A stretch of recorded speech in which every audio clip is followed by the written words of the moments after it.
Assalamualaikum warahmatullahi wabarakatuh. Kami dari kelompok 1 yang terdiri yang pertama Muhammad Nurkolis NIM 2018-12070. Yang kedua Abdul Rauf Fatoni NIM 2018-12150. Yang ketiga Joko Pambuji NIM 2018-12263. Dan di sini kami akan mempresentasikan tujuan analisis keuangan dan laporan keuangan pokok.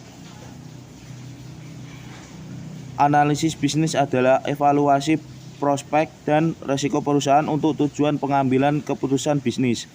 Keputusan bisnis ini mencakup penilaian ekuitas dan hutang, penilaian risiko kredit, prediksi pendapatan, pengujian audit, negosiasi kompensasi, dan banyak keputusan lain. Langkah awal dalam analisis bisnis adalah mengevaluasi lingkungan bisnis perusahaan dan strategi. Laporan keuangan menyediakan sumber informasi yang kaya dan dapat diandalkan untuk analisis keuangan, margin laba operasi, laba atas aset, dan laba atas ekuitas. Kami juga mengacu pada rasio penilaian tertentu seperti harga untuk pendapatan dan harga ke buku yang tampaknya mengukur bagaimana pasar saham. Tujuan analisis laporan keuangan. Penganalisisan terhadap laporan keuangan tentunya memiliki beberapa tujuan, yakni 1. Mengetahui perubahan posisi keuangan perusahaan pada periode tertentu. 2. Menilai kinerja manajemen pada tahun pembelajaran. 3. Untuk mengetahui kelebihan dan kelemahan apa saja yang dimiliki perusahaan. 4. Mengetahui langkah perbaikan apa saja yang dilakukan yang tentu saja berkaitan dengan posisi keuangan dan kinerja perusahaan. 5. Mengetahui kesalahan yang mungkin terjadi dalam suatu laporan keuangan.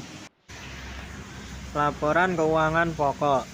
Laporan keuangan adalah catatan informasi keuangan suatu perusahaan pada suatu periode akuntansi yang dapat digunakan untuk menggambarkan kinerja perusahaan tersebut. Laporan keuangan adalah bagian dari proses pelaporan keuangan.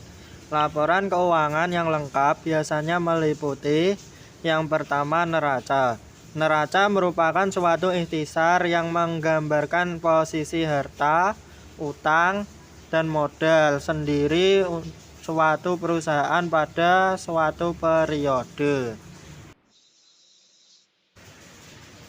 Dan yang kedua, laporan atau perhitungan rugi laba merupakan ikhtisar yang disusun secara sistematik, berisikan di dalamnya data transaksi keuangan yang mencakup seluruh pendapatan atau revenue perusahaan dan seluruh beban perusahaan untuk tahun buku bersangkutan.